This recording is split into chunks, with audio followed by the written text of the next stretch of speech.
The beginnings of Mormonism will sound quite familiar to anyone who has been following this series. It began when its founder, Joseph Smith, claimed to have been visited by an angel of light called Moroni, who preached to him a different gospel to that found in the Bible. Joseph Smith himself belonged to a family that was heavily involved with Freemasonry. In the Mormon Church and Freemasonry, Terry Chateau writes, "The Joseph Smith family was a Masonic family which lived by and practiced the estimable and admirable tenets of Freemasonry. The father, Joseph Smith Sr., was a documented member in upstate New York. He was raised to the degree of Master Mason on May the 7th, 1818 in Ontario Lodge No. 23 of Canandaigua, New York.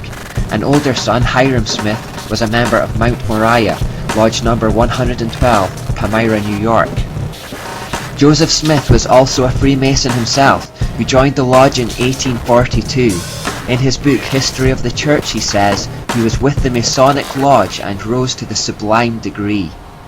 As a result of these connections, Joseph Smith borrowed heavily, you could actually say plagiarized from Freemasonry in the formation of his own religion, and the two therefore share extensive commonalities in terms of symbols, signs, handshakes, vocabulary, and clothing such as aprons and robes.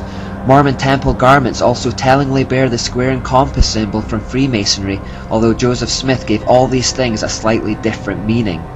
I'm not going to go into too much depth on Mormonism, but we only need to have a quick look around the home and centerpiece of the religion, Temple Square in Utah, which was designed to be an equivalent to the temple in Jerusalem, to see the same old Babylonian symbols. The inverted pentagram representing Satan, for example, is to be found all around Temple Square in many different forms, such as here above the windows. We also see images of the sun, and the combination of sun and moon that represents the union of the male and female principles. Above the door we also find the all-seeing eye peeking out from behind a veil and surrounded by a sunburst. The veil could well represent the initiation of going through the veil towards the light, or the fact that the true nature of the cult is veiled to the uninitiated. One of the ideas Joseph Smith took from Freemasonry for his cult was secret handshakes, and this is also alluded to on the temple. Masonic buildings have similar engravings such as this.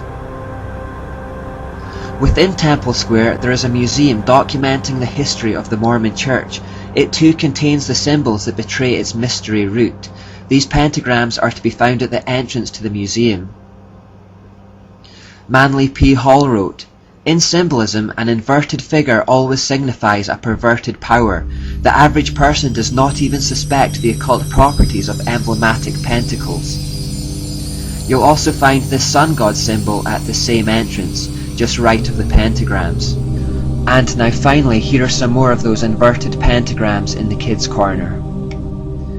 Mormons are similar to Catholics in that many Christians are not sure what to make of them. They seem to be clean living, well-meaning, and use many of the same words as us, so there could be an attitude that they're basically on the same team with just one or two unorthodox ideas. Mormons actually believe that they can become gods through being a good Mormon, who will one day be given godhood over their own universes, and that God himself was once a man on another planet. These are of course lies straight from the serpent's mouth. They believe the Book of Mormon has higher authority than the Bible. They believe that there are many gods, that there is a mother god, that God has a goddess wife, that there is no salvation outside of the Mormon Church or without acknowledging Joseph Smith as a prophet, and they also state that Jesus' sacrifice on the cross was not enough by itself, and that we need to do good works as well, which is always a mark of a false religion. Hopefully this information, along with a quick look at the symbols, will tell you just who the spiritual power behind the cult of Mormonism really is, and you'll discover it has no compatibility with Christianity at all.